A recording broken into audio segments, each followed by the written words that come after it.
Old School Lane Casual Chats is brought to you by oldschoollane.blogspot.com and is associated with Channel Frederator, Manic Expression, the Comic Book Cast, and the Arun Mehta Show.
Welcome to a new episode of Casual Chats. I am Patricia, and I am back with Eli, aka the Cartoon Hero. Welcome back, Eli. Good to be back. Alright, so today we're going to be discussing about, not an anime, which I'm sure that at this point in time we've probably met our quota, but we will get to another time, but we're actually going to be discussing about another franchise, particularly the Land Before Time franchise. As of a few days ago, the first movie celebrated its 30th anniversary. So I'm actually curious, Eli, what's your history with The Land Before Time, or any of Don Bluth's movies in that topic? Well, I did watch a lot of Don Bluth movies when I was younger, and The Land Before Time was one of them. And because of that, I ended up seeing quite a few of the sequels. Now, I don't know how many of your audience will have been there for this, but around 10 years ago, I was part of a collaboration on the That Guy with the Glasses forums of doing reviews of the Land Before Time sequels. At the time, there were only 13 movies and the TV series. I say only 13 because that's not something you normally see from animated movies. I think that when it comes to movie sequels, only the Z-grade movies like the Witchcraft series that Allison covered, that's around the only franchise I've seen that has the numbers that are close to the Land Before Time sequels in terms of just how many there are. I mean, I'm sure you can think of that you might be thinking of a certain anime that have movies made after them, but even then, those aren't direct sequels. Like a lot of them are allowed to be completely standalone plots, which again have nothing to do with the series, but basically, I was part of a collaboration to review all 13 movies in the TV series. I chose the 7th movie, The Stone of Cold Fire, because I have a bit of a history with it, and that actually started to get my show noticed at the time, because at that time I was just starting out. I'll admit the episode is still a bit rough by today's standards, but it got me noticed by a couple of people who believed in me and encouraged me to keep my show going. So I think that it's no exaggeration to say that I kind of owe a lot to the Land Before Time series, even if I do have issues with some of the movies, including the one that I picked, which actually kind of made me give up on the franchise for a bit. But like I said, it's something that I keep coming back to, and I'm actually kind of glad that I got to be here for this podcast in particular, because love it or hate it, it keeps coming back into my life. Yeah. I guess I could say somewhat the same for myself. So I've already mentioned this in the Sullivan Bluth Studios podcast with Jaime Toot and Animat around a year ago when The Secret of Nim was celebrating its 35th anniversary, that The Land Before Time may be one of, if not my favorite Don Bluth movies. It definitely, in my opinion, out of the soundtrack that James Horner has done, it's definitely amongst my favorite. I do love the background music that is featured in it, and I do love Diana Ross's version of If We Hold On Together. And then, when the sequel started coming out, because as I think I did mention this before in the Emblemation trilogy, that I did get this movie alongside with We're Back, a Dinosaur Story. So when the sequel came out, I do remember seeing a commercial of it. And I was really excited. It's like, a movie that my dad gave me, and now there's a sequel to it. I wanted to, have more. And for some reason, when the sequel started coming out every year, everybody was like boasting that, they had just gotten the newest Land Before Time sequel. And they were just like, talking about like, I'm going to, get the fourth or the fifth one right away. And it was like that until I was about I was like 9 or 10 when I moved away from from my old school, and then I went to a new school when I moved to New York with my dad after my parents got back together. So I think that the last movie that I think that really like resonated a lot to me was and I think it was Mysterious Island might have been the last movie that I did see when I was a kid, because in 97 I would have been around maybe like 11 or so, and I was like getting like kind of disinterested after a while. I guess I was just getting kind of burned out, and I guess maybe because I wasn't in that old school where everybody was talking about how much they wanted to collect the sequels and talk about like all the songs that were there. I mean, after all, this was like the Disney Renaissance, in terms of like you have to have musical numbers in every scene and such.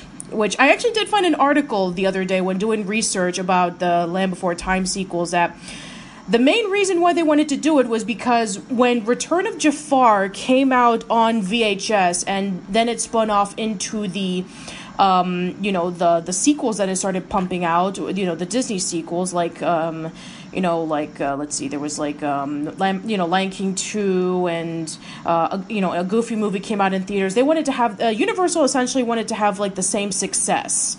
They wanted to follow in the Disney trend of releasing direct-to-video sequels to catch up with Disney with their direct-to-video sequels. So that is why we had the long string of sequels from numbers 2 through 13, until eventually we got the 14th movie, which I still can't believe it exists. I watched Mars Girl's retrospective of Don Bluth and her getting into the discussion of the Land Before Time sequels and talking about the video games and then the TV series and then eventually I did follow the countdown where she was eventually talking about the 14 movies. So yeah, I guess it kind of like brought me back, and then around that time is when I did the Sullivan Blue Studios a movies podcast, and then Emblemation podcast, and then the Fox Animation Studios podcast, and then eventually the Dragon's Lair movie Kickstarter campaign. So yeah, it was crazy, but yeah, that's pretty much my discussion in a nutshell. If you want to learn more about that, then you could go listen to those. So. I'm curious about your thoughts on The Land Before Time. I already made my discussion about it before, but let me hear what you have to say.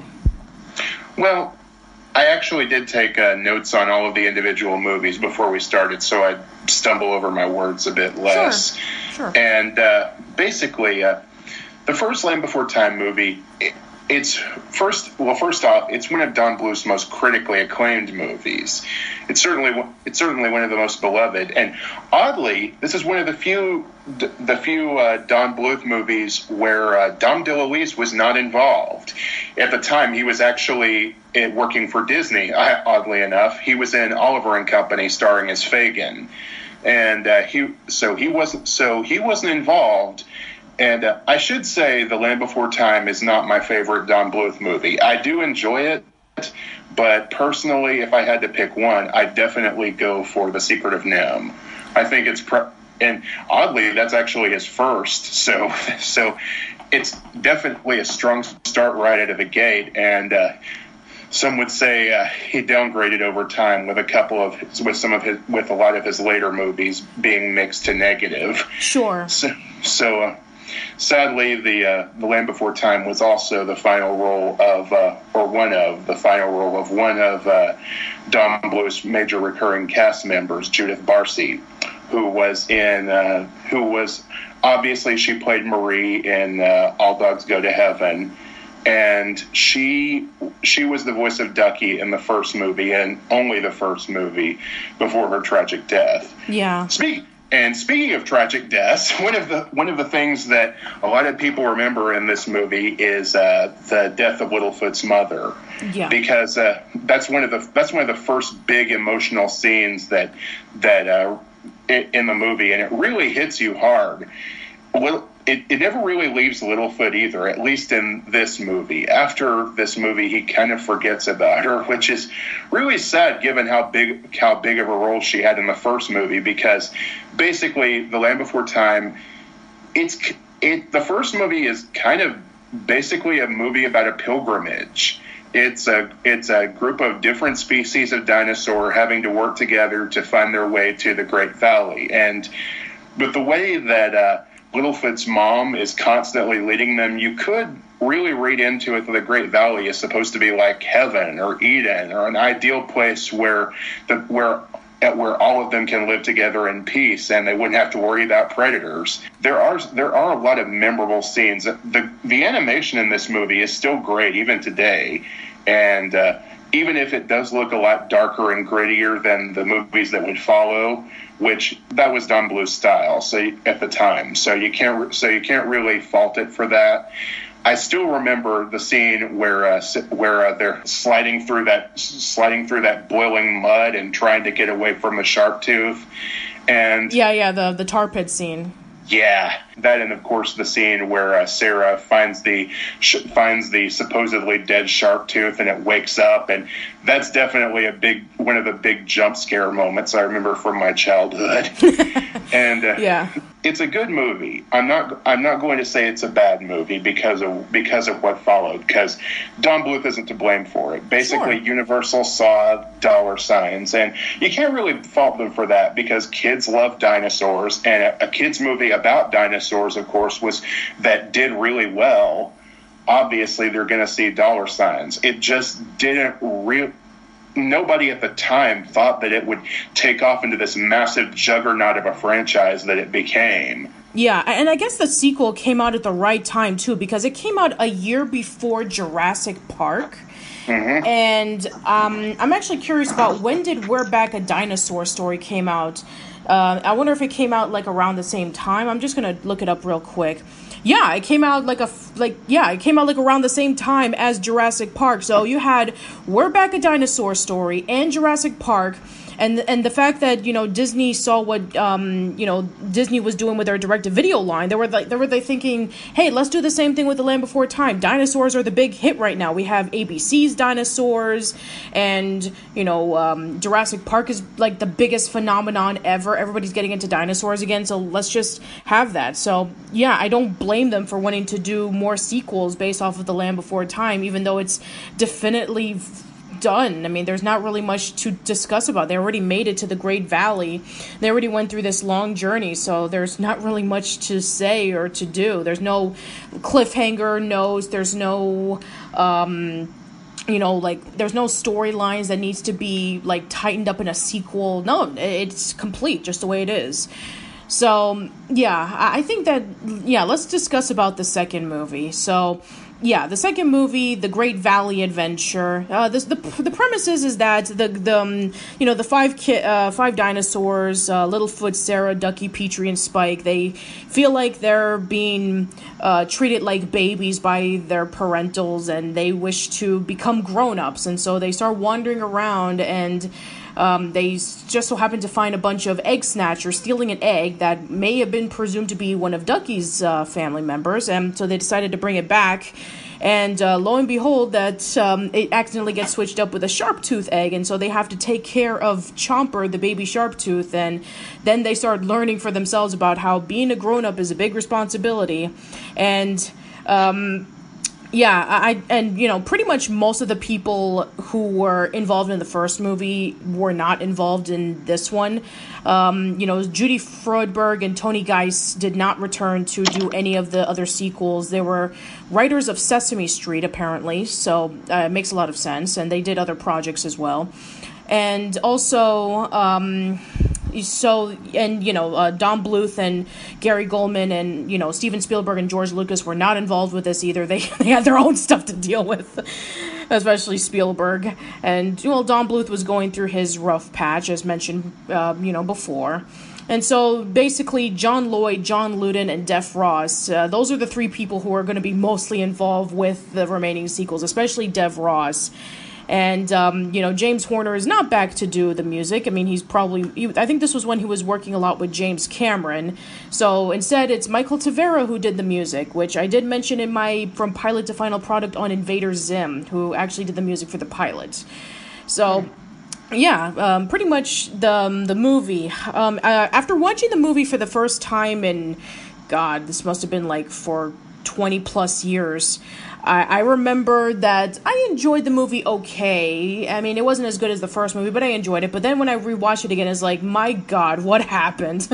The animation is definitely a step down, which is to be expected. And then they just started adding all these songs, which I just felt with kind of unnecessary. I mean, there were maybe like one or two songs that I found okay, but I didn't really care for it that much. And watching the Stratiomivises, the Egg Snatchers, it for some reason it reminded me so much of Pinky and the Brain, and it doesn't help much that Rob Paulsen is one of the voice actors behind the Egg Snatchers. Yeah, it definitely gave me Pinky and the Brain flashbacks too, because there's one who's the schemer and one who's not so smart, and also in addition to the non-returning creators, there were also, obviously because it was 5 years later, a lot of the cast didn't return either. The only one who did was Candace Hudson, who provided the voice of Sarah in the first movie. She reprised her role here. This is a problem that a lot of the sequels had, because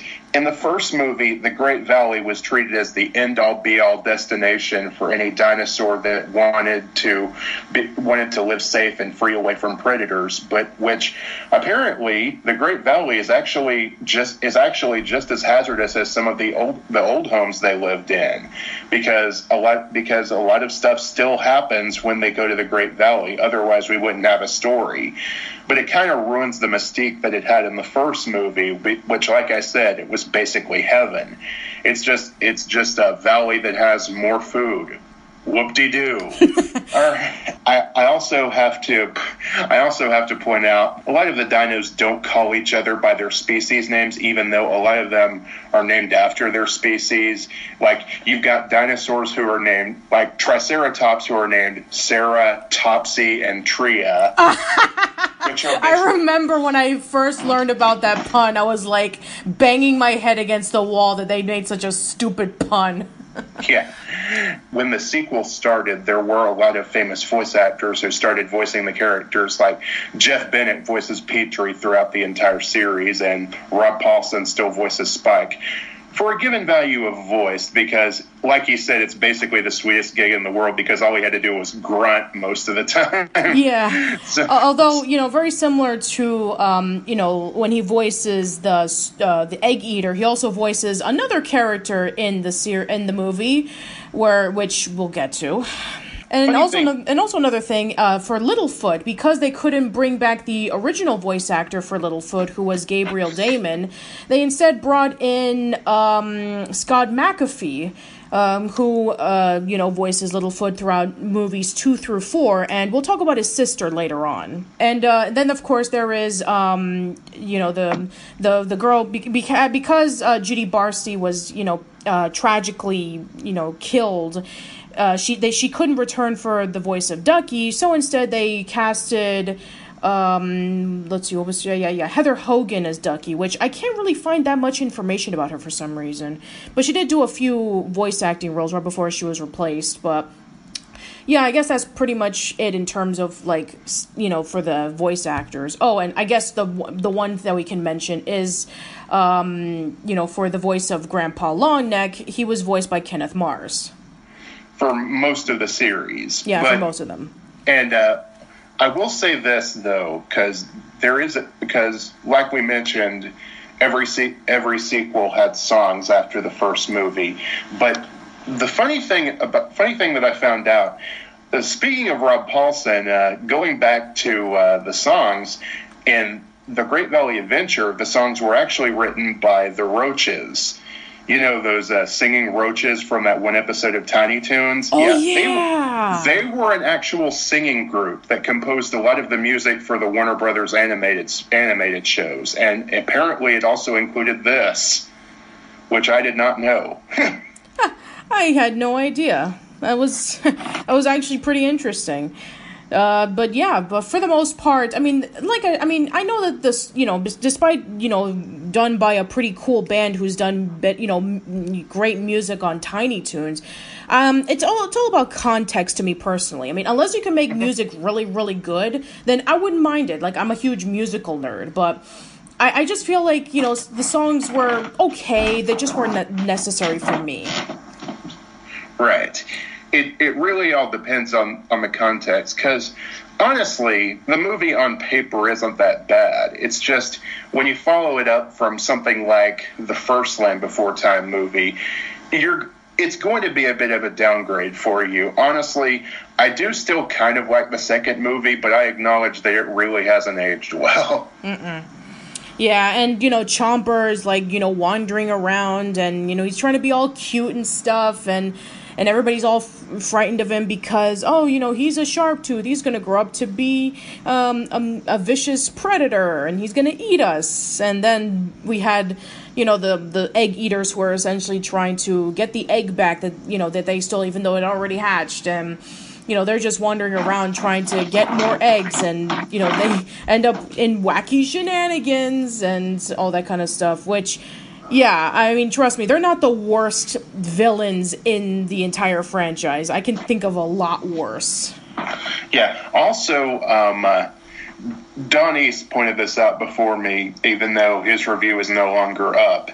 Basically, like I said, they don't call each other by their species names, and they invent names for a lot of other species. Like predatory dinosaurs are basically some variation of sharp tooth, and apparently, according to this movie and only this movie, a volcano that's not erupting is called a gurgling pit.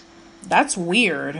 Yeah, and they call it a smoking mountain elsewhere, and I'm like, you could have just called it that, because gurgling pit just sounds stupid. Yeah.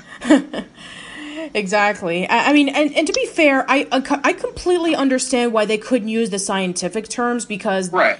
This was like way before, civilization and mankind came about, and scientists would give them, the names of Tyrannosaurus Rex and, Brachiosaurus and, all that stuff. I can understand that they had to make, names such as like Longhorn and Long Neck and Three Horn and Sharp Tooth. I understand that, but, Gurgling Pit, yeah, that does sound kind of dumb. Right. And then of course, let's not forget about the infamous scene about when, all the rules that the kids are telling about, like, the things that they're not supposed to do, and then Sarah says, don't hang around with long necks, big faces, and spike tails. It's like, wow, you completely forgot about clearing out your prejudice in the first movie. Great job, Sarah. Wonderful job. Well, to be fair, she was listing the rules that she got from her dad, which... Her dad is basically the Archie Bunker of Three Horns. Yeah, exactly. So, overall, the second movie, it's fine. I just don't think it holds up as well. There's just some things about it that kind of dumbs it down, and this will definitely be like the starting point in a long line of sequels. Right. So, let's discuss about Land Before Time 3, The Time of the Great Giving. which, looking back on it now, the pace is so slow. Like, it takes them a long time just for them to actually get the water back. So, essentially, the plot is about, a huge meteor shower starts falling down, and it pretty much just blocks all of the water in the Great Valley, and they have to learn to share the water and to basically, survive until things get back to normal. And so we get this huge lesson about sharing and about basically another thing that we also learn about is, treating people like yourself, because there's 3 bullies in this movie, and they're kind of like your generic 90s bullies, and it just goes all over the place, and this was kind of like one of the first. I mean, sure, the second movie did have that term about, like, kids wanting to grow up so fast, and then they want to be grown-ups and stuff like that. But then you have the lessons of sharing and, treating people nice and all that stuff. It just, like, hammers in the message. Again, going back to the whole thing I mentioned before, the Great Valley once again isn't perfect, which you could say it was because of the meteor shower, but still. And the 3, okay, again, going back to the weird thing that these movies do, which, while they don't call each other by their species names, they're named after them for some reason. And Hip, Mutt, and Nod, the three teenage dinosaurs, basically, who are the bullies in this movie. And of course, because I have to mention it because a fellow collaborator of mine brought it up. Hip is played by Whit Hertford, a.k.a. the Dream Child from the Freddy Krueger movie. But his singing voice was provided by Josh Keaton, who is the voice of Peter Parker in The Spectacular Spider-Man, and Danny Phantom. Danny Phantom is actually not voiced by Josh Keaton. He's actually voiced by, David? Okay, I'm wrong on that. But that's okay, but yeah, I know what you're talking about. He was Peter. So. Yeah, David Kaufman, that's what his name was, yeah. Right. But yeah, okay. And also Nod is Scott Menville, which every time I'm listening to Nod talking, it definitely reminds me of Robin from Teen Titans. Yeah, and Jeff Bennett was also the voice of Mutt, along with Petrie. So, yeah. And honestly, despite the bullies being really generic and stereotypical, I kind of like this one. It's a fairly harmless movie. It has a good message. I'd probably suggest this over a lot of the other Land Before Time sequels. So, yeah, it's not perfect, but it's still pretty entertaining. Also the song that the bullies have about being able to do anything when you're big. I kind of love that for how stupid it is. It is really stupid. Yeah.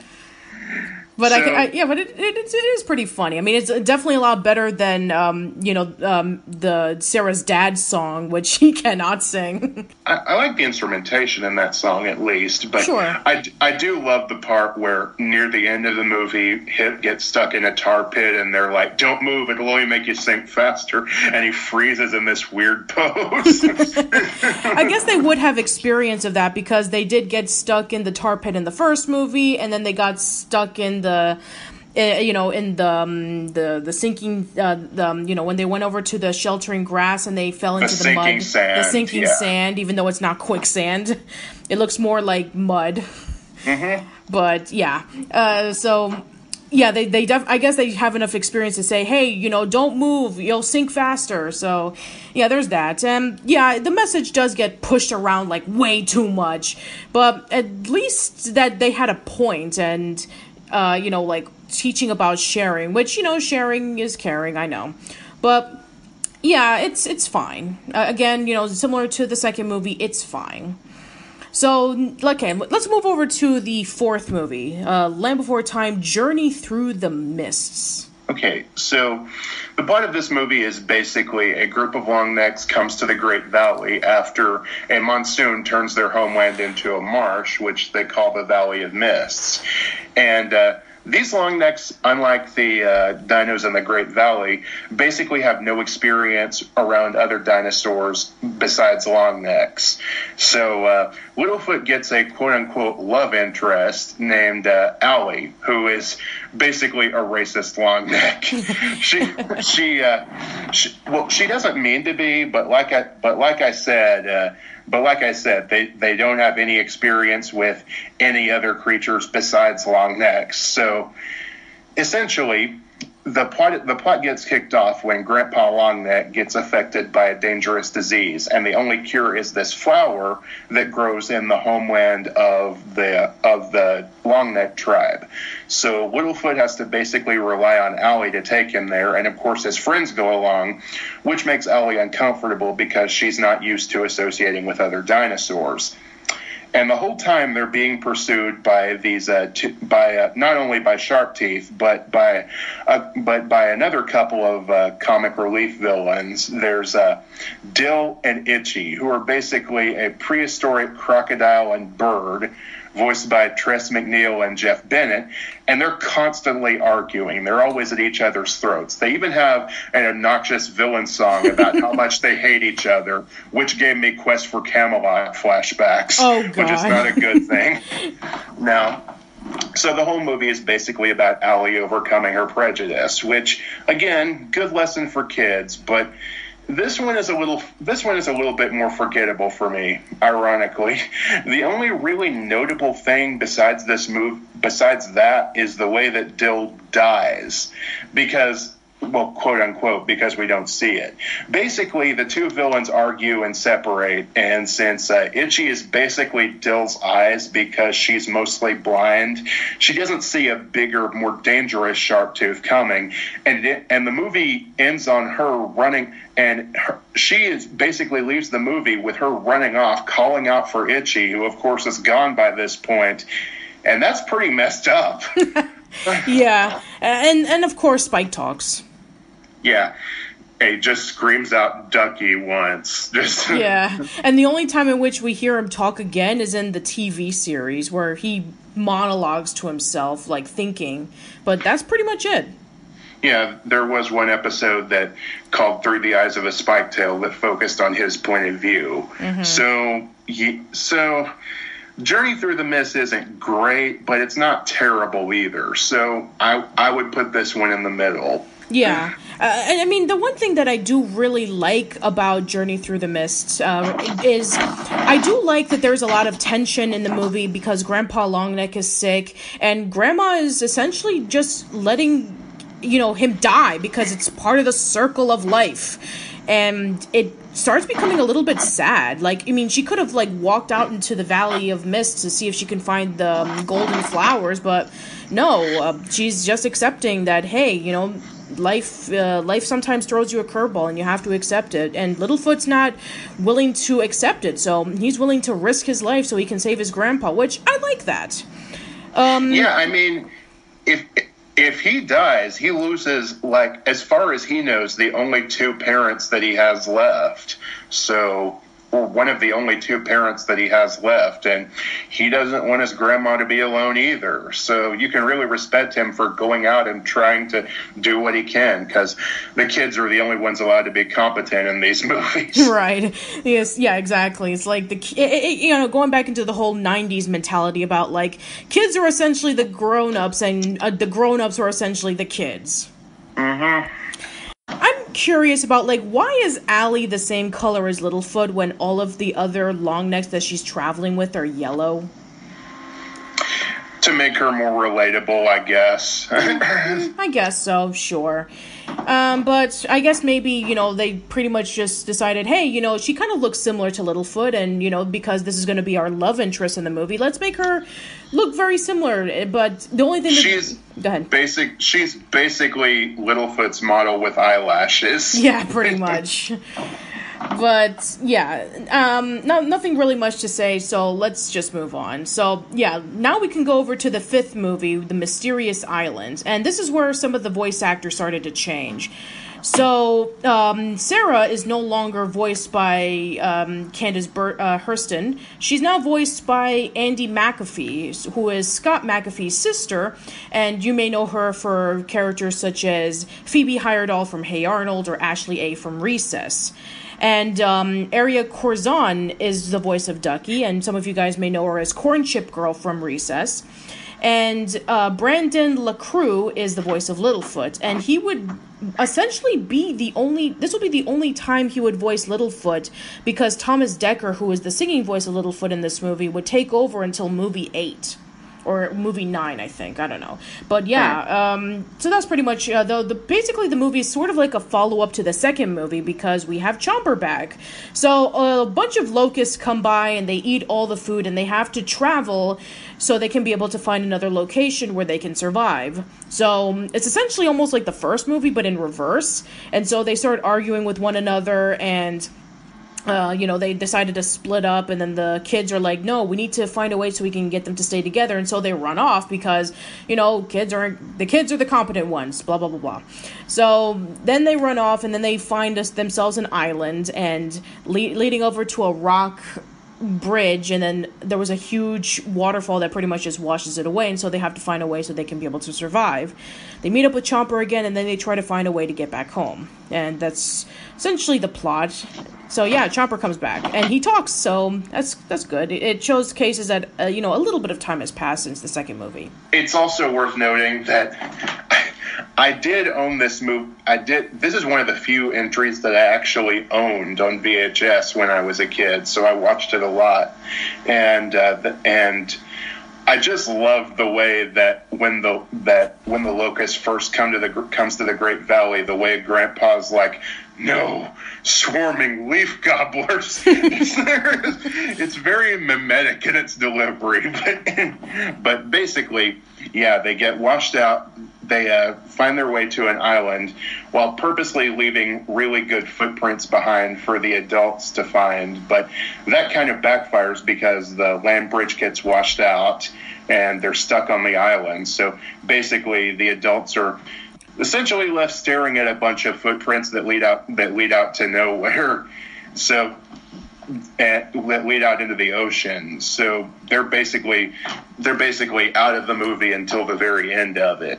So they're trapped on an island with Chomper and his parents, and Chomper can talk in their language now. However, of course, the others mistrust Sarah. The others mistrust him, mostly Sarah, because of his nature, and he ends up helping them hide from his parents. But somehow, on this tiny little island, Chomper's parents didn't know that there was another shark tooth there, which was unrelated.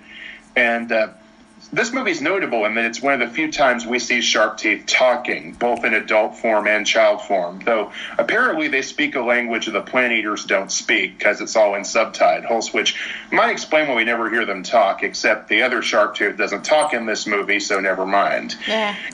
And I do like that at least Chomper's parents are made a bit more relatable to the audience, because most of the time, like in the original movie, the shark teeth are less other creatures and more a force of nature. You can't reason with them. They're just the predators that are there to devour you if you make a mistake. And basically, the kids get saved by essentially a deus ex machina, because they meet up with an Elasmosaurus named Elsie, and they hitch a ride home with her, and they find the adults in a new home near the beach,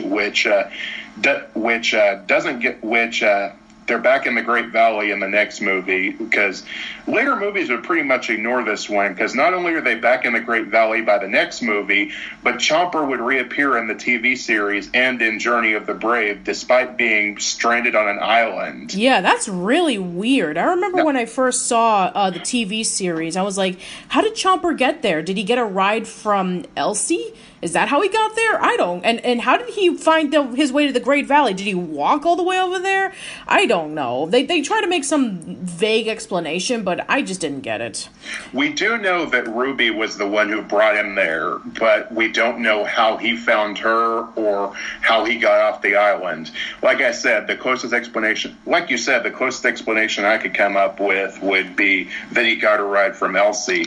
But I don't know why his parents just let him go, or did he run away from home or something? I have no idea, but what if he gets older? How is he going to get back to his parents? It's not like he can get another ride from Elsie again.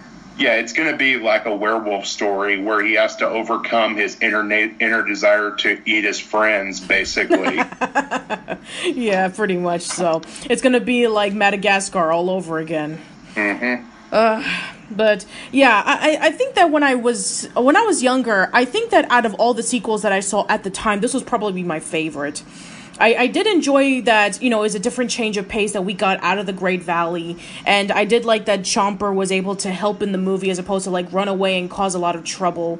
And I did actually like some of the songs, especially Almost There, especially with that one scene when Littlefoot was singing about his mom, which was the first time he mentioned his mom in all of the movies at that point, which I thought that was pretty great. And yeah. And another thing that I also really did like is, there was a lot of violent moments when the Sharp Teeth fight each other. Like, there was blood and there was, like, actual danger, which I thought that was pretty cool. Yeah, I mean, there were some problems with the movie, as mentioned, like, there were some questionable things about it, but at the time, I thought that this was probably, like, the best sequel out of the bunch. And then I think as soon as I got older, I was like, I was kind of like tired of it, so I no longer saw the rest of the movies. I like I said, I think I did see like more of the sequels until like 10 years after The Mysterious Island. So around 2007, when I just decided to like watch some of the movies. I think this was around the time in which like the TV series was airing on Cartoon Network. Nothing much to say, so I guess I could talk about the movies that I didn't really know about until more recently. So the sixth movie, which is The Secret of Saurus Rock. Very interesting movie, I must say, because I can definitely tell that they're using digital ink because the characters look a little bit more darker and the colors stand out a little bit, like, protrudingly more. And also another thing that I did notice was that, Thomas Dekker is now the voice of Littlefoot, and it goes for more of a Western motif with the lone dinosaur. Yeah. The plot of this movie is about this apparently sacred rock called Saurus Rock, which they'd never brought up before, but supposedly it'll cause bad luck to happen to the Great Valley if anything happens to it. And Grandpa does tell them stories about the lone dinosaur, which Littlefoot is obsessed with because he's this heroic long neck and he looks up to him. And it's implied that this older long neck called Doc that comes to the valley temporarily is the lone dinosaur because he has a scar, he has a mysterious past. And Doc is honestly the best part of this movie. He's mysterious but kind-hearted and actually does help save the day in the end. And he's voiced by Chris Christopherson, who does a great job, honestly. I think it's one of the few times he was a voice actor. And I thought he was pretty cool, honestly, even as a kid. Mm-hmm. Now, unfortunately, the movie also introduces Sarah's nieces, Dinah and Dana. Now, these two are the epitome of the annoying little kid characters that constantly get themselves into trouble. Despite Nancy Cartwright voicing one of them, nobody really liked them, and the studio took notice because they never appeared in any of the other movies, though they did make cameos in DVD menus and video games and the like. Now, basically, Littlefoot ends up breaking a tooth off of Saurus Rock, and he thinks that he's causing bad luck to descend on the Great Valley. And the whole point of the movie is that you shouldn't believe blindly in every story you hear, and that instead of relying on superstition, you should make your own luck, make your own heroes, because as Doc points out, he already has a great Longneck watching out for him, because Grandpa Longneck does help save the day in the end, and that's not a bad message. Now, I previously said that this movie is my favorite of the sequels, but honestly, it's mostly because of Doc, and after years of debating it, I think 3 might be my favorite now, but bear in mind I haven't seen all of them. Mm-hmm. Not quite. Sure. Yeah, I think that Doc was a pretty awesome character, too. He just has this mysterious persona that you want to learn more about. And we do get snippets of it in the TV series, but for the most part, I do really like that we don't really know much about him. That, it's up to your interpretation on whether he is the lone dinosaur or not. But I think that another thing that I really do like is that... I do enjoy the fact that, Littlefoot has to learn about heroes, and he has to learn about, what makes a great hero, and, and also, this whole talk about bad luck. I think that, was it caused by the breaking of the tooth or not? We don't know. It's not certain of what it is, if that's the case. And I think that another thing that I actually did like some of the music in this movie. I thought it was pretty cool. Yeah, Dinah and Dana, they were definitely like way more annoying than Chomper. The other person who voices the characters is Sandy Fox, who I had on my podcast last year. She is the voice of Betty Boop, and she voices Chibiusa on Sailor Moon Crystal, and she's Mipsy on As Told by Ginger. But yeah, I'm not too crazy about these characters either. They just like wander around and they cause trouble, and they were the ones kind of responsible for the breaking of Saurus Rock. And also, if they're Sarah's nieces, where are her sisters? Because she had sisters. What, did they just grow up and move on? Because from what I remember, they were roughly the same age. So how did she get nieces? Like, what? Also, they moved out of the Great Valley, which is supposedly the greatest place to live. So, again, is it heaven or is it not? I don't know. All right, so... Yeah, and I'll question about Sarah's mom later on, but yeah, that just breaks continuity in half. All right. So let's discuss about, all right, so here it is, the Stone of Cold Fire. And I looked up, information regarding about this movie, and apparently this is the, at this point in time, it's the only movie that is not written by John Loy or Dev Ross or John Luden, and it shows. Can I go off a little bit on this one? Please, please go ahead. Speaking of movies that got worse after years of sitting on them, so basically, I chose this movie as a part of that collaboration on the Tigwatig forums years back, and I chose this movie because ever since I saw it, even as a kid, it didn't sit right with me, and it's only gotten worse with time. Out of all the movies, this is the only one that actually made me angry, even if I disliked some of the others. So angry that I actually stopped renting the movies after that. I saw a few others, but only on TV, and occasionally I sought them out for myself. So I stopped actively seeking them out for a while after The Stone of Cold Fire, because true to the movie's title, it left me so cold it burned. All right. So the movie's plot gets kicked off when some kind of meteor crashes to the earth and Littlefoot witnesses it. And the next day, these weird dinosaurs that had never been seen before, called Rainbow Faces, come to the Great Valley and build the stone up as a stone of cold fire, and that it has mysterious powers. Now, keep in mind, the Rainbow Faces are the ones that tell them all this. They wouldn't have done anything if it weren't for them. Now, meanwhile, Petrie's uncle, Tyranno, returns to the Great Valley, having been disgraced in the past. Now, the movie treats Tyranno as the villain, but honestly, he's not all that villainous. If anything, his henchmen are more evil than him, because he actually wants to save the kids when they're in danger. But Tyranno wants the stone because he wants back the power he used to have, and Petrie loves his uncle. He thinks he's cool. However, Tyranno's henchmen basically kidnap Ducky when she overhears their plan, meaning that Littlefoot and friends have to go after him toward the stone. So after this journey, which includes one semi-awesome moment of riding a rock up a volcano shaft, which is pretty cool, the predictable result happens, because Tyranno gets to the stone and it does nothing. It's just a space rock. So then they all return home, and the Rainbow Faces tell them that what was important was the journey, even though they didn't really learn anything from the journey, and the Rainbow Faces were the ones that dropped hints to make them go on the journey. But then the big dumb twist happens. Littlefoot falls for the look over there trick, and there's a sound eerily close to the beaming away sound effect from Star Trek, and the rainbow faces have disappeared into a beam of light. Yes, the rainbow faces were aliens. Aliens in a Land Before Time movie. And they basically came to Earth just to screw with a bunch of dinosaurs because reasons.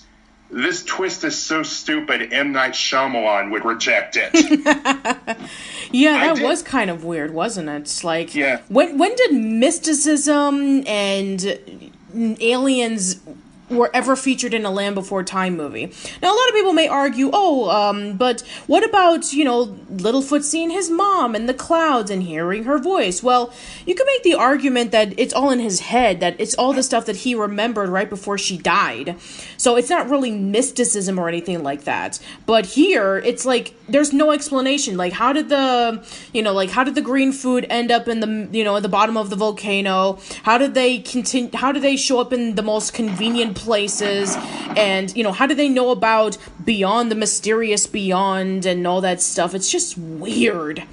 And yeah, I mean, Toronto is one of those villains that you kind of see that he is sort of sinister, but at the same time, he does have a good heart to him, which I kind of think that this is what they were trying to emulate Disney villains, that there's the sympathetic villain, but they didn't really pull it off very well. Like you said, the henchmen were more evil than the actual villain. I mean, yeah, everything that he did was kind of a mistake, and he's just really brash and very overconfident. And yeah, it sucked that it led to half of the herd when they were trying to look for the Great Valley's death.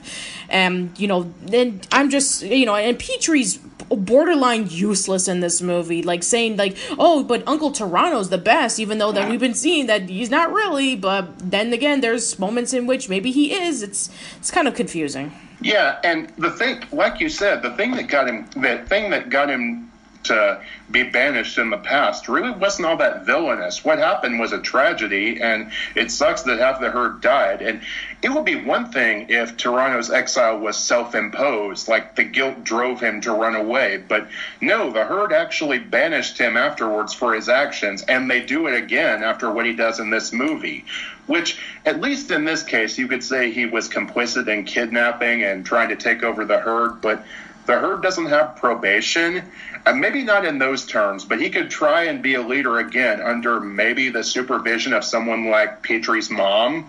She doesn't put up with him. She would help him get better.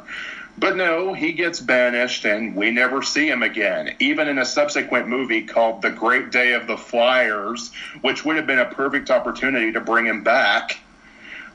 Also, in this movie, I will say, though, there is a pretty funny moment that I did like, because Sarah has a pretty memorable speech about the fact that the kids are always trying to cross bridges that end up breaking under them, and despite this, they end up having to cross a perilous bridge that ends up breaking. I thought that was funny, especially because Sarah ends up screaming, "I told you!" on the way down. Yeah, I did like that. And the whole scene in which when Toronto is being exiled by the herd, I'm just expecting, that song from Lion King 2. Deception, disgrace. Evil as plain as the scar on it. Yes, I'm just expecting that. But for the most part, yeah, this movie is pretty stupid. I'm kind of glad that I didn't continue riding on the coattails of the sequels after this, because, my God, I would have pretty much just said, nope, no more. Yeah, like I said, I really don't like this movie. It turned me off the franchise for a while. Now, like I said, I didn't actively get the movies, but I did see a few of them later, because why not? But the movie really is that bad, and my opinion of it has only gotten worse over time. I don't blame you. All right, let's continue on. So next one we have is The Big Freeze, which now we have winter in the Land Before Time series, which, okay, I guess this is the Ice Age? I take it that maybe when... Which is another series with a lot of unnecessary sequels. Yes. I'm actually curious. I think this movie came out a year before, or maybe a year after... No, a year after Ice... Yeah, The Big Freeze came out a year after Ice Age. And hey, we have snow, we have dinosaurs. Let's put them together. Ugh. Yeah. All right, so now, okay, so this, I think this is the point in the series that I think that they were actually thinking about, hey, let's focus on the other characters, because Stone of Cold Fire was technically, like, focusing on the perspective of Petrie and his uncles, kind of, sort of, but this one is actually focusing more on Ducky and Spike, which, okay, I mean, doesn't have to always focus on Littlefoot all the time, so, again, I thought this had some promise. So essentially the movie is about that, Ducky is kind of getting sick and tired of Spike, that, he's keeping her up at night, and, he's eating her food, and she's basically like really irritated, and she doesn't know how to be angry. So she tries to ask Sarah about how to be angry, which I thought was pretty funny. But then we have this, other Spike-tailed who comes along and says, hey, maybe you can join us, Spike. Maybe we can, show you what it's like to be a Spike-tail. And yeah, I'm definitely getting follow that bird, moments, where Big Bird doesn't feel like he belongs, he feels like he should go to his own kind, and there's this orphanage who wants to basically spread, orphan birds around two families so that they can be able to feel like they're belong, and she puts them into the family of the dodos, which drives them insane, and he decides to go back. So we essentially have, Spike going over to his own kind and trying to mingle and learn their ways, and then Ducky starts feeling sad and she misses Spike. And, then we have, the snow falling, and everybody's excited about it, but then there's less food, and then the Spike Tails have to leave, and so they decide that, hey, we need to, try to see if maybe we can be able to, find some food, or maybe some ways that we can be able to, or, we need to find Spike again. So they start wandering around, and then eventually they do into some hot springs, which and then of course they have this other dinosaur named Mr. Thicknose, who's essentially like the teacher or something. I don't know, but essentially he's like trying to be boastful about that. Oh, I know everything, even though that in the end he kind of doesn't. So yeah, I'm actually curious. What are your thoughts on this one? Like I said, I was turned off from the series after the Stone of Cold Fire, but one day I did see this movie because it aired on Cartoon Network's Cartoon Theater, and I was like, you know what? Why not? It's something to watch. So, but basically, Littlefoot and his friends have been attending classes from this older dinosaur, Mr. Thicknose, and Littlefoot doesn't get along with him because he's constantly asking questions, and he thinks Mr. Thicknose just isn't that smart, which actually does come back into the story later, because when the snow starts falling, the adults question if Mr. Thicknose knows as much as he lets on, because if he knows so much, how come he didn't warn them about the snow? Which I don't know how he would know, because this is the first time most of them have even seen snow. But after a while, no one can stand to live in the Great Valley because snow means less to eat. And because we have the drama with the Spiketail herd leaving in the end, I did like that conflict was eventually brought up, because I wish they had done it like maybe 4 movies earlier, but I'm still glad that they did it. And Spike does choose to stay in the end. But anyway, the rest of the movie involves the kids going to search for more food. But this time, Mr. Thicknose goes along with them as basically their chaperone. And they're not used to the icy conditions. Like, there's one part that was featured heavily in the trailers where they fall onto this frozen lake. And because Mr. Thicknose is so big, he breaks the ice under them. Now, eventually they learn that Mr. Thicknose really isn't that smart. All of his knowledge comes from stories he's heard from travelers, but he's still smart enough to help them out, and that's how they find the spring. So it's essentially the whole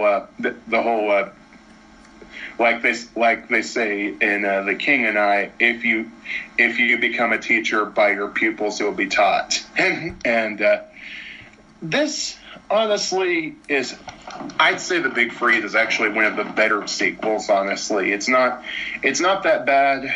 like I said, I just happened to catch it on Cartoon Theater one time, and I still would say it's up there as far as the quality of the sequels goes. Sure, I guess I can understand that, because I actually did like the concept of Spike needing to choose between, being with a family of his kind and being with the swimmers. I did like that. It kind of like gives a bit of a conflict of, should he choose? It's like nature versus nurture. Do you go with your kind, or do you go with the family that you were raised by? I thought that this, and again, I did like the change of pace that it was winter, even though that it was a little bit strange to see it at first. It's fine. I don't really remember any of the songs in this movie, other than that one song where Sarah's trying to teach Ducky how to be mean, but it's fine. Nothing much to say about it. The ninth one, however, oh man, what do I say about this one? So, Journey to Big Water.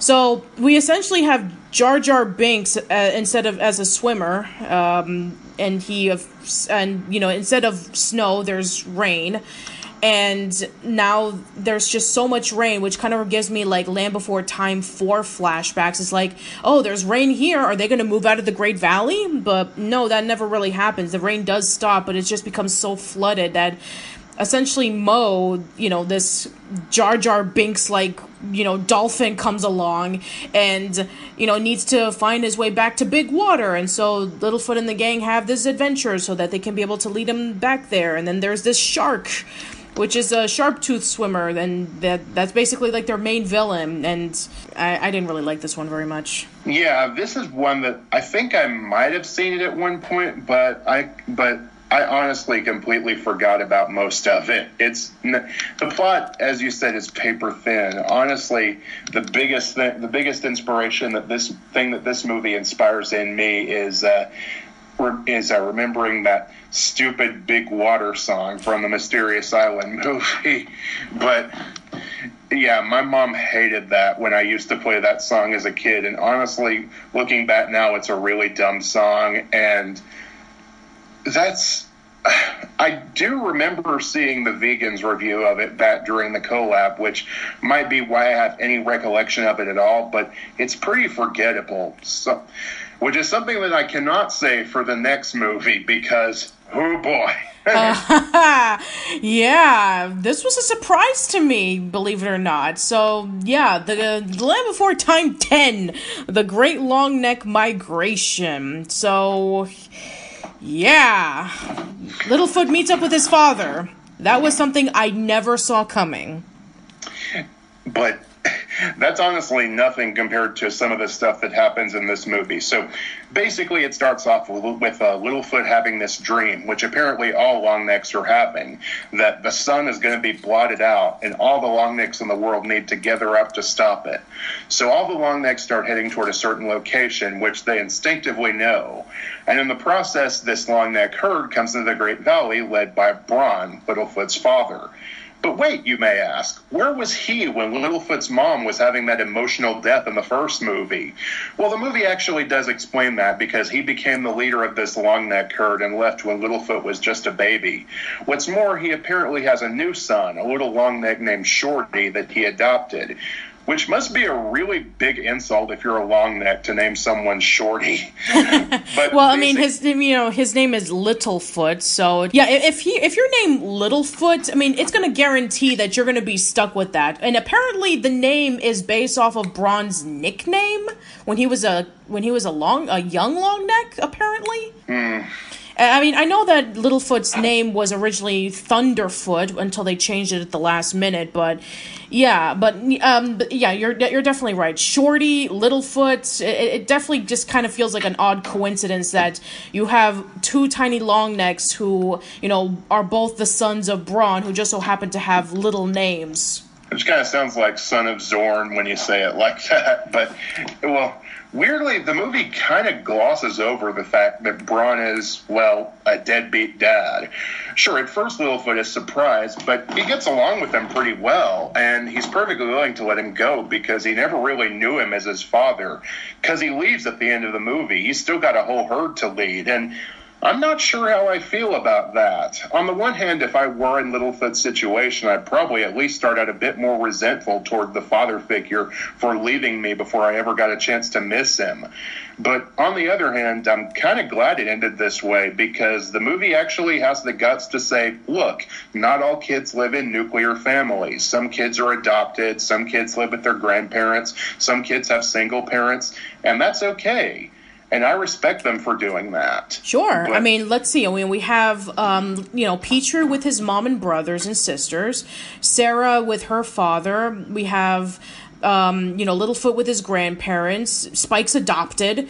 And, Ducky's the only one who has both of her parents and brothers and sisters. So, yeah, the family is actually pretty mixed. And, yeah, I am kind of questioning that Littlefoot was just so forgiving of Braun not being in his life. Because, I mean, I'm sure that, if he was trying to look for the Great Valley, I mean, if we're not following the original movie's continuity, then I'm sure he would have, if he would have continued traveling, he would have found it eventually. And if the Great Valley is supposed to be like this land of paradise, then why doesn't he take his herd there? I always compare it to, how, Carl Foutley felt about his dad, and as told by Ginger, in which he wasn't around in his life, and he was really resentful for him. He didn't even call him dad. He always called him Jonas, and he wouldn't accept him as a father figure until like the second to last episode of the series. So the fact that Littlefoot was just so forgiving is, I wish there would have been a little bit of tension, and maybe Braun would have, kind of try to convince Littlefoot, maybe, saying, I'm sorry, I should have been there for you and all that stuff. But, I mean, I guess, it's a kid's movie. I suppose they wanted it to liven it up and, continue with that happy mood, but, And, let's see, I think that another thing that I have to question about this movie is, essentially that all of the long necks had the same dream, and they decided to go onto this one path leading up to this one location where Braun's herd is, because that the sun is going to fall onto the earth, and the long necks have to catch it with their faces. That's the reason why their long necks are long, because they were the ones who saved the world many, many eons ago. And that was why they had the dream, which, wow, they're essentially trying to save the world from the sun blowing up, which in reality is nothing more than just a solar eclipse.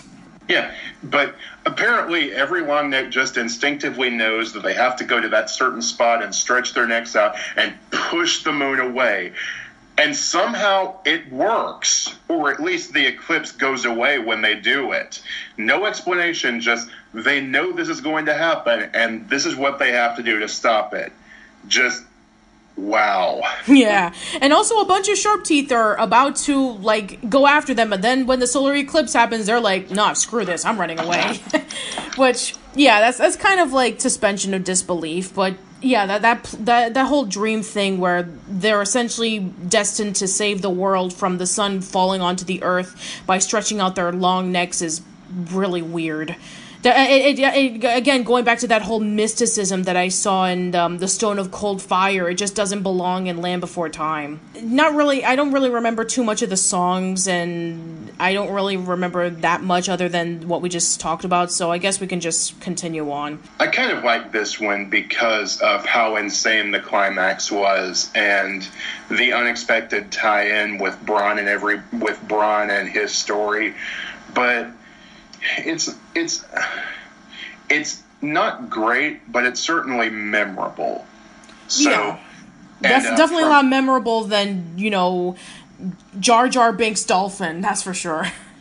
And I will say that the next three movies are where my expertise on these films kind of wavers, because I've only really seen the next three movies through reviews. I saw the 14th because I reviewed it, but the next three I don't have that much experience with. Sure. Since I've seen them, I guess I could, discuss about it. So, yeah, The Land Before Time 11, Invasion of the Tiny Sauruses. So, the plot focuses that every year there's an event called Nibbling Day, and they go to this specific tree so that they can be able to eat the tree sweets. Apparently, there are these flowers that are really, really sweet. And so they're awaiting nibbling day, and then there's like this whole subplot about, Littlefoot feeling kind of inept because he's short, with the term Littlefoot, which I kind of thought that maybe they would have brought it up much earlier, but they decided to bring it up here because we saw in a flashback that he was the one who discovered the tree, and he couldn't reach it, and instead Sarah jumped on his back and ate from the tree, and she was the one who discovered it. And so she got the credit when it was actually Littlefoot who did. And so Sarah was making fun of Littlefoot, saying that, he's little and he is much shorter than, most long necks, apparently, which is kind of weird. Because they haven't grown at all. They haven't progressed in age in all of 11 movies at this point. So then when Littlefoot starts walking above the tree, he sees this tiny saur, as they call it, a really tiny little brachiosaur who's like really, really small. And then Littlefoot accidentally falls, and all of it, for some reason, he falls down, and every single tree suite falls down from the tree, which, how? And then all of the tiny sauruses eat from the trees, and so then when the grown-ups come along and say, like, what happened, he partially tells the truth that it was the tiny sauruses who eat, and then they sing this really, really stupid song about how people hate creepy crawlies, which is dumb. And then eventually he does get acquainted with the tiny sauruses, and he gives them food and helps them out, and he becomes friends with them, and then the other kids start becoming friends with them, and they start getting along. And there's this and the leader of the tiny sauruses is voiced by the late Michael Clark Duncan, and he's amazing. He has like this gigantic chin, and he looks all kind of buff for being so tiny. It's awesome. And then, eventually the grown-ups do find the tiny sauruses and banish them from the Great Valley, and then they head over to the mysterious beyond. And so then, of course, the Sharptooths come along, and they come along and they break out of the mysterious beyond, and the tiny sauruses save the day by tickling them. I am not joking. They tickle them. And that was when I was like officially done with the movie. It's like you defeated them by tickling. Just no. But then another thing that they did introduce in this movie, they did introduce Tria in this movie, who essentially becomes, Sarah's dad's love interest, which, yeah, I guess because they were, the whole talks about like, Sarah doesn't have a mom. She only has her father around, so they decided to give, Topsy, his name is, a love interest, which they never bring up in the entire series about, where's Sarah's mom and her sisters. I mean, they always talk about, like, Littlefoot's mom, but what happened to her mom and her sisters? It's like they just left, and there's no mention of them, which is, I felt like it was a lost opportunity. There could have been a great moments that maybe, Sarah feels that Tria shouldn't be around because, hey, she doesn't have a mom.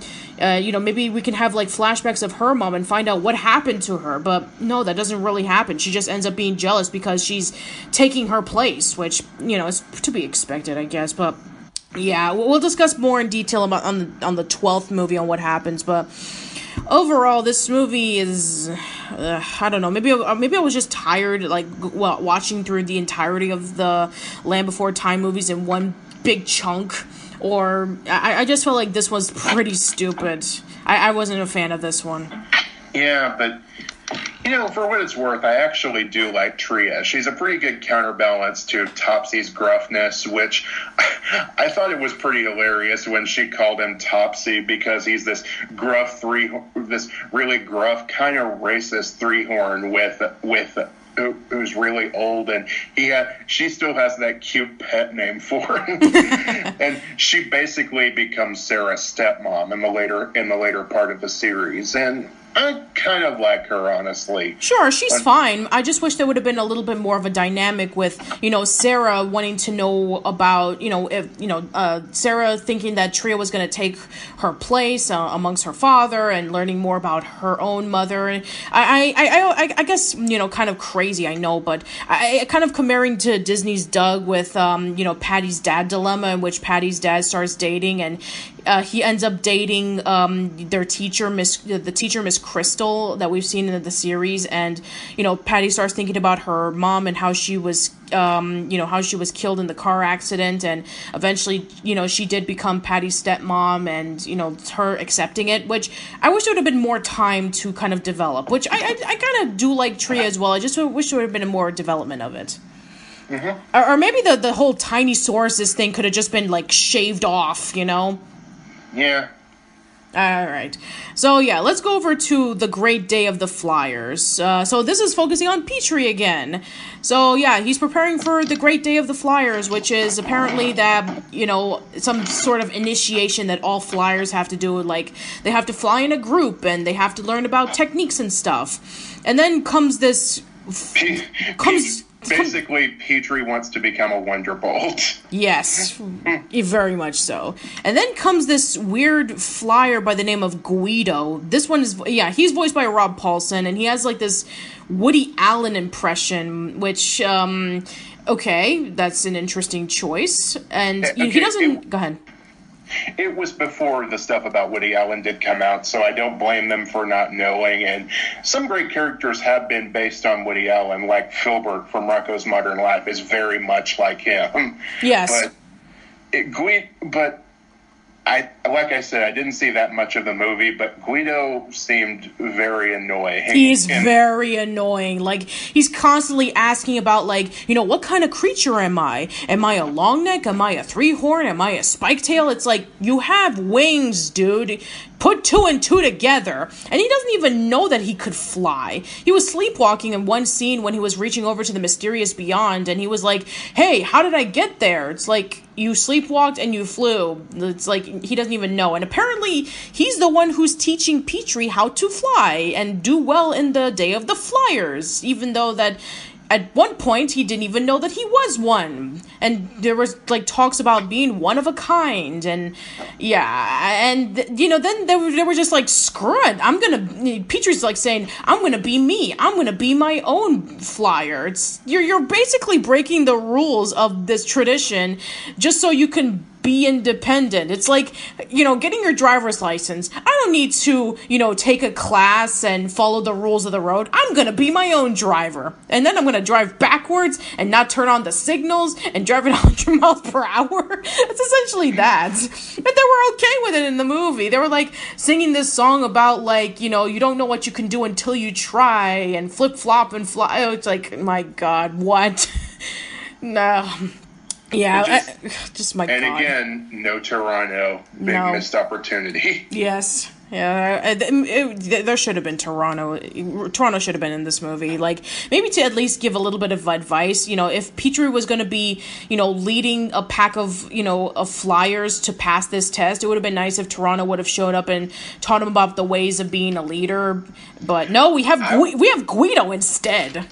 I mean, I would have appreciated it if Petrie had even mentioned him, like he loved his uncle because he was such a great flyer.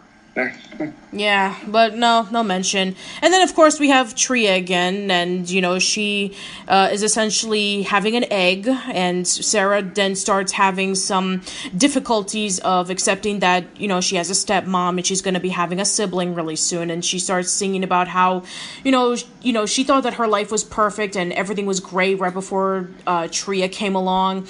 And then we have the birth of her sister, whose name is Trisha, and then, then we have this one scene in which she accidentally falls down into the river, and then Guido tries to save her, but he ends up making it worse. And then he's praised at the end. It's like, what is wrong with these dinosaurs? Like, did they not pay attention?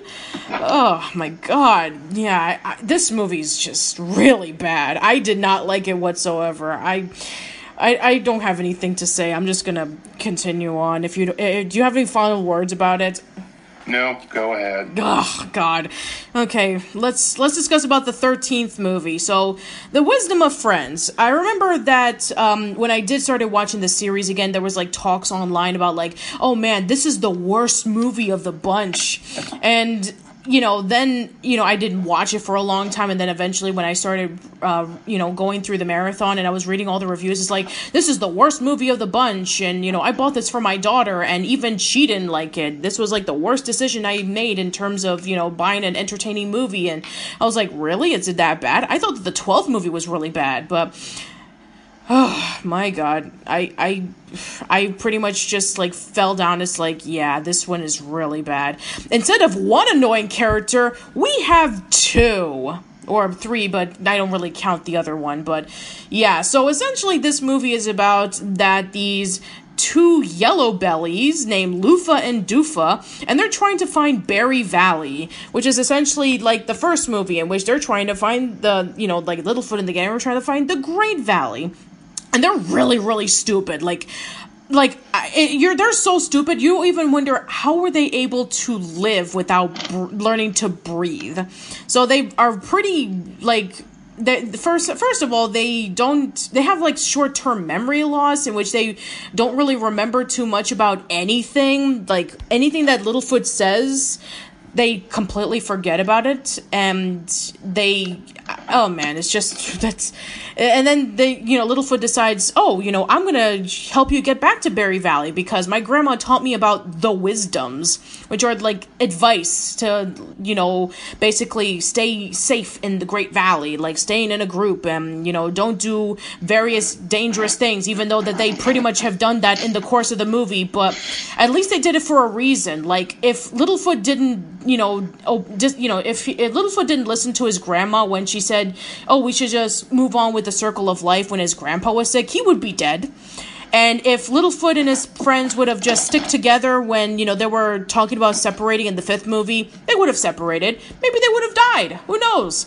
But yeah, I mean, it just shows throughout the movie that them not listening to the grown-ups have actually led to good things.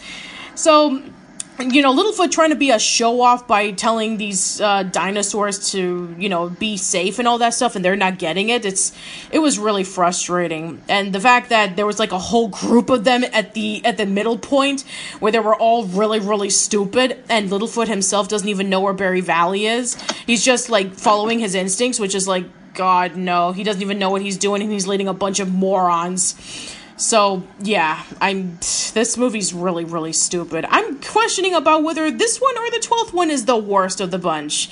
But, yeah, and it sucks, too, because, Cuba Gooding Jr. and Sandra Oh are in this, and, I thought that, that there were nice additions that, I wish they would have been in better movies that were better written, but yeah, this one was, like, really, really bad to watch. I did not enjoy myself with this one. After this, or around the same time, we got the Land Before Time TV series. Now, I actually didn't see a lot of it, despite the fact that it apparently ran on Cartoon Network, but I did see a couple of episodes of it after the fact, and it's okay, but it has a few issues.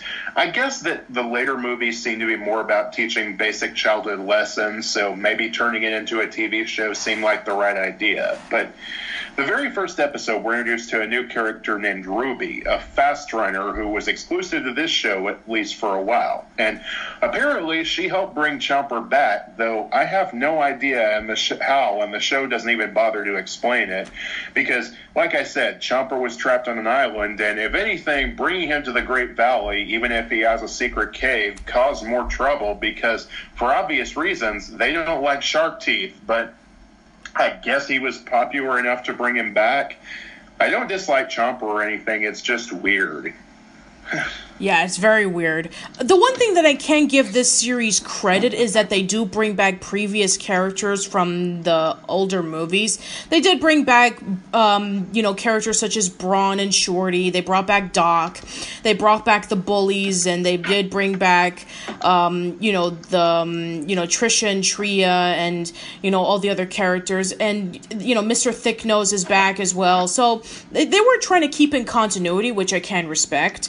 And yeah, a TV show format does make sense for The Land Before Time in terms of like teaching them lessons, but with all the sequels that were coming out, I would have expected this to come out in the late 90s, not in 2007, when the series was already like tapped dry and everybody was already getting sick of it. Yeah, and because it came out on Cartoon Network, of course, they haven't been they've gotten better at this lately, but Cartoon Network really is bad about releasing its shows on DVD. Basically, if you wanted the full TV series, you had to buy it a couple of episodes at a time on like 4 or 5 DVDs, and it wasn't, the whole box sets weren't available. They eventually started doing that, but basically for a while, if you wanted to watch this show and you didn't see it on Cartoon Network, you had to rely on TV reps online. So, yeah. But like I said, 10 years ago when that collab started, that was it. That was the last whisper of the franchise, and we thought we were done, basically. But then, somehow, inexplicably, 9 years after the previous movie and 8 years after the TV series, there was another Land Before Time movie, Journey of the Brave. And yeah. Which I take it that maybe it was due to Jurassic World, and maybe they wanted to have a kid-friendly version for maybe for kids who were a little bit too scared of realistic dinosaurs. Maybe they thought, hey, Jurassic World's coming out. It's becoming really popular. Let's see if we can bring back the Land Before Time franchise with Journey of the Brave. At least that's the only thing I can think of. Yeah.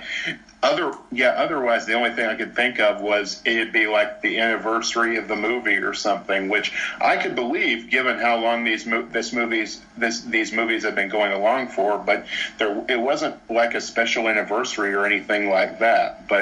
And by this point, two of the actors that had stuck around for a while, Kenneth Mars, who played Grandpa Longneck, and John Engel, who played Topsy, were both dead and had to be replaced. And honestly, given how rapid fire the previous movies were released, it's just weird that they even bothered to make another one after that point. If you look back at how often the previous movies came out, they were pumping them out with only 1 or 2 year differences between them. The longest wait between movies before this was between the first and second movies, and that was only 5 years. TV, yeah, we thought back then that The Wisdom of Friends and the TV series would be the last we'd ever hear of this franchise, but apparently not, though as yet it's the last movie in the series. It's also the first one to go straight to Netflix, and it was also released on DVD as a Walmart exclusive, which actually happened a lot with the later movies. You'd think this would give Universal an excuse to revive the series on Netflix, but they haven't done it yet, thank God.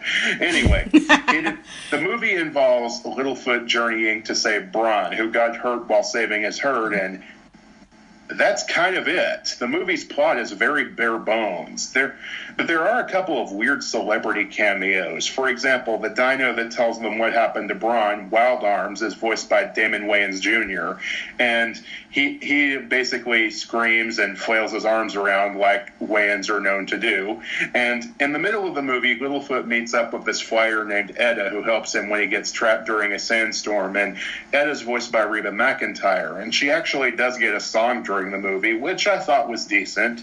And Chomper and Ruby are inexplicably in this movie, despite only being in the TV series, which I guess kind of makes sense if you realize the TV series came out between this movie and the last one. But if you're like me and barely even realized the TV series existed before the reviews came out, you'd be completely lost. It's not, like I said, it's not like it had a great DVD release or anything. Also, despite being in the movie, Chomper and Ruby don't really help move the plot along. Yeah, they tell the adults that their friends are gone, but they could have figured it out themselves, and they show up to where Bronn is too late to do anything, which the movie even points out. And the movie's not that bad, honestly, but I can't fathom who would want a new Land Before Time movie 8 years later.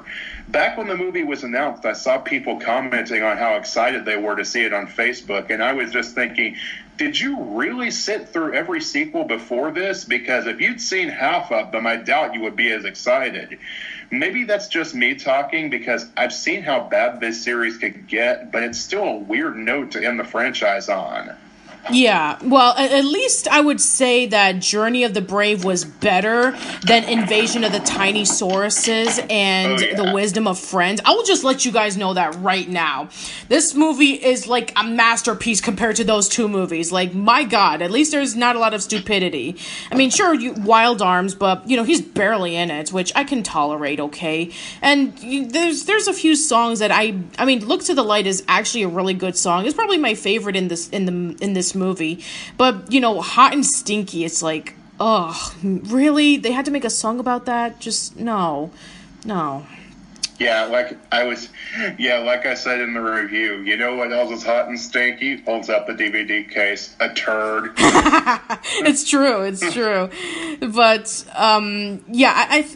there were some moments, very similar to like the ninth movie. There was like moments of tension, and then it was just like gone. Like Petrie is all of a sudden like the leader amongst these tiny creatures, and then all of a sudden it's not, and then Littlefoot gets trapped and he's wondering what he's gonna do. Then he meets up with Edda, and then they start having an argument, which is very similar to the first movie, and then they kind of get over it as soon as they meet up with each other. And I did like the scene in which when they were working together to save Braun. I did like that, but other than go ahead.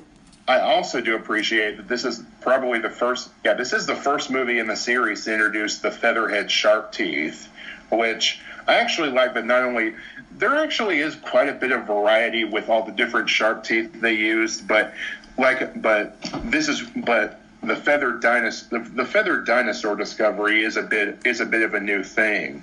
So I do like that they included that in there, and the scene where all of them work together to stop the featherhead shark teeth, at least for a little bit. That was actually pretty fun, and it did remind me of some of the previous movies as well. Yes, I did appreciate that they were able to incorporate some new scientific discoveries, like the fact that there are some dinosaurs that do have feathers, as it was recently discovered at the time, which, the previous movies were kind of like relying on the whole Jurassic Park thing, in which, there were reptiles, which, we found out recently that they're mostly not, they're birds, but I do like that, yeah, they're able to, like, incorporate that. And yeah, I like I said, I do like the fact that this movie is definitely better than the previous two. The one thing that I was a little disappointed at is that Littlefoot didn't really get to spend that much time with his father at toward the end of the movie. He saved him, and then it just kind of like stops right there. It's like, come on, what about a montage towards the end of the credits in which he's having fun with his father, and what about that? I mean, give us a little bit of closure and satisfaction if this is going to be hopefully the last movie to come out. I mean, as of right now, there has been a sequel to Jurassic World, The Fallen Kingdom, but that movie's receiving like mixed reviews, and as of right now, there's no mention about if there's going to be another one, but another Land Before Time movie. But if that were to be the case, I would not be surprised, because if Jurassic Park is doing really well with their movies, and with the whole sea of nostalgia coming in with everybody wanting to see more sequels to other films, then if you're going to tell me that there's going to be Land Before Time 15, then don't color me surprised. So yeah, that's pretty much it. Final words about the franchise, it was definitely a mixed bag. There were some moments that I did enjoy, like some of the additional songs. Like, some of the songs were okay, some of them were really bad, and I did like that they were able to take some liberties towards the first movie, like keeping some of the songs from James Horner and If We Hold On Together, and they were able to explore the characters a little bit more.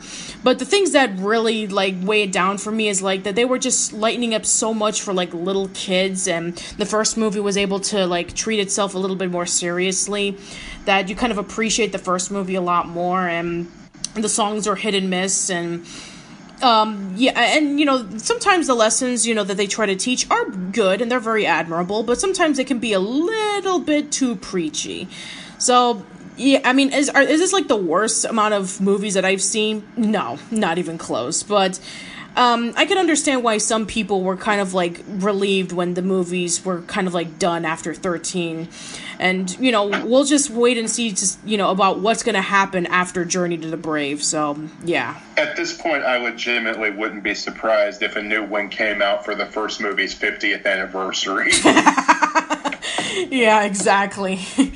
You know what? If they are going to make at least one more, like for old time's sake, hopefully we'll see one with them a lot older, like maybe adults, and maybe the movie concludes with them getting killed off in the meteor shower, or the meteor or something. Maybe like kind of like an ending note.